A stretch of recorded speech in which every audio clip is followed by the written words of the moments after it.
Alright, so it's not an unboxing video because I've been messing with this thing. I just wanted to show you how it came. Plain box, Cutzio Global. Came with some oil, came with a rag, and a very thick sheath. Now, the thing about this thick leather sheath was I was turning it upside down, yanking it, and it wouldn't come out. And as you see it does now, I'll have to hold this with one hand. I yanked it out to see if it would come out, and it was sharp enough that it ended up cutting that. So I will have to talk to my mother about that. So here's what it looks like. It is full tang, M390 61 HRC, fairly thick. What does it say on there? It says 8811. Fairly thick, full tang, nice handle, feels good. This is their bushcraft model. Small idea, I forget what it was, 6-inch blade or something like that. But we're gonna give this thing a shot, and I'm gonna let you see what it looks like, and some of maybe what it can do. This is some hard wood.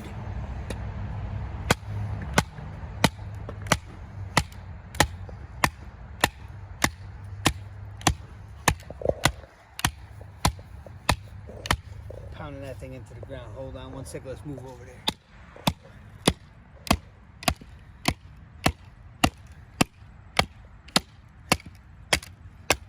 Well,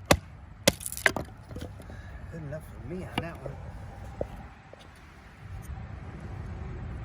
Didn't chip or dimple or anything. It's still sharp as hell. Holy crap.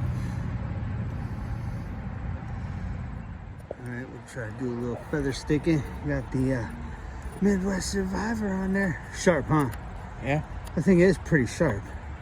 This is not the right kind of wood to do this on, really. No, it is rough. You can get your flakes. That thing should have no problems with that. It just split that batoning, no problem whatsoever. You know it should do that fine work. It's got that little cutaway section right in there. Probably be pretty easy. And no problems just whittling it off, right? Yeah. And let's see how it chops. We'll try chopping. Oh, watch out, Tika Tika. A stringy little thingy.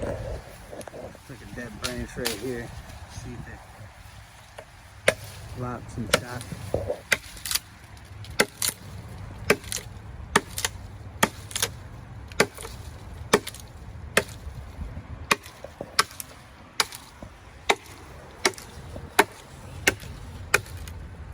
It's doing all right, huh? Get this thing out to, there you go. Try to get this thing out to the landing. See what that beast will do. Yeah, the blade's still good, huh? Very nice, no chipping. What do you think, puppy? Either way, go ahead. Give it a little stab. Just, I don't know, one of them thicker ones right there.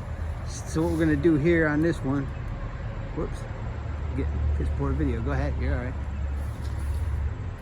Let's see what that tip does. It's tipped in there, he's bending it sideways. You're just stabbing it over there, and yeah, nothing on that, huh?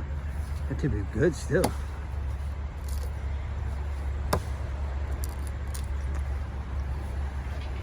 Still straight and everything, look good. Yeah, I can't wait to get this thing to land this weekend.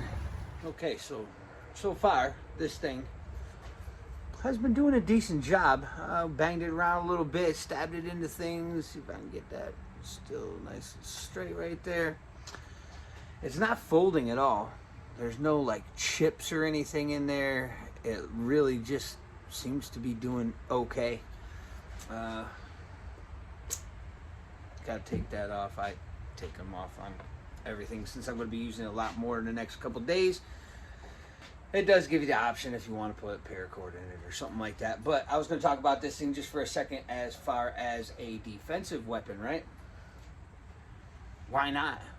It is sharp. It is still sharp. This thing, we have pounded it into stuff, and it is still sharp. Pretty impressed. I'll leave a link down in the description for it.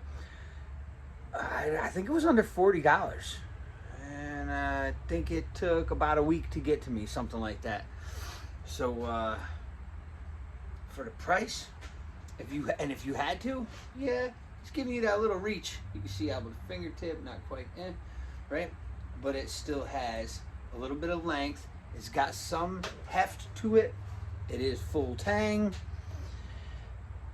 And I think for defensive purposes, it would do okay.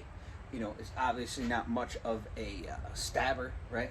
It's got that drop point, got that fat Gurkha almost style, fatter end to it. Good for lopping though. You could easily get something done with this, no problem. Yeah.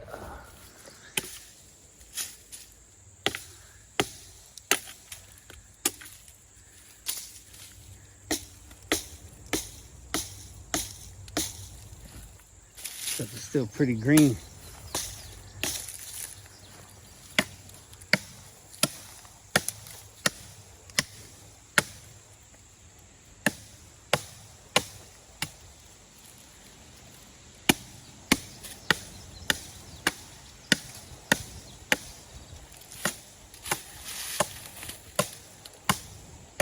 What do you think about that so far? Holds the edge better than most. Yeah. It stayed really sharp so far. Everything we've done with it, it has stayed really sharp. And as far as the feel of everything, and I mean, decent little bushcraft blade, you think? Oh yeah. Yeah, you can get a lot of work done with that thing, and it still hasn't. We got to chop all this stuff out. We moved this tree last weekend. Yeah. Really, it does work on stuff. I mean, if you want a budget blade, like I said, I don't know if it was about 40 bucks, maybe something like that. That thing and that stone wash on there, it's not showing much wear. We have chopped a lot of stuff with this thing already. Still pretty sharp, but yeah, it just doesn't stop. It's actually quite impressive because we've done several different reviews where some of the knives we had to sharpen by the weekend or even same day sometimes, depending on how much stuff we did with it. But this thing seems to be holding the edge. Show that thing up one more time. Let me see that thing sideways, see what it looks like. Yeah, see, it's not really taking much wear or anything. And no folding. No folding, none of that. It's seems to be all right. So go check them out. I'm going to try to leave a link in the description. And you'll probably see this here and there. I don't know if we're going to end up keeping it or we try to do a giveaway at some point. One of my kids usually end up taking it. That's why I usually don't do too many giveaways. They clip me on most of that. But yeah, go check them out. Decent little budget. Throw it in the pack. Stay sharp. And we have not sharpened it yet, and it's been, we chopped a lot of stuff with it. We even did some batoning with it. And then we did some batoning on video also, but this tree's only like been down for like a week. And this was, is this one walnut? Yeah. This is a walnut, so you know it's pretty hard. Not messing nothing up. Looking for a budget blade. Bushcraft style setup. I think you'll be, I don't know, fairly impressed. Seems to do everything we wanted. Feather sticking, any little notches you need to do, it's got that nice little space on there, and been no problem. So hopefully you enjoy.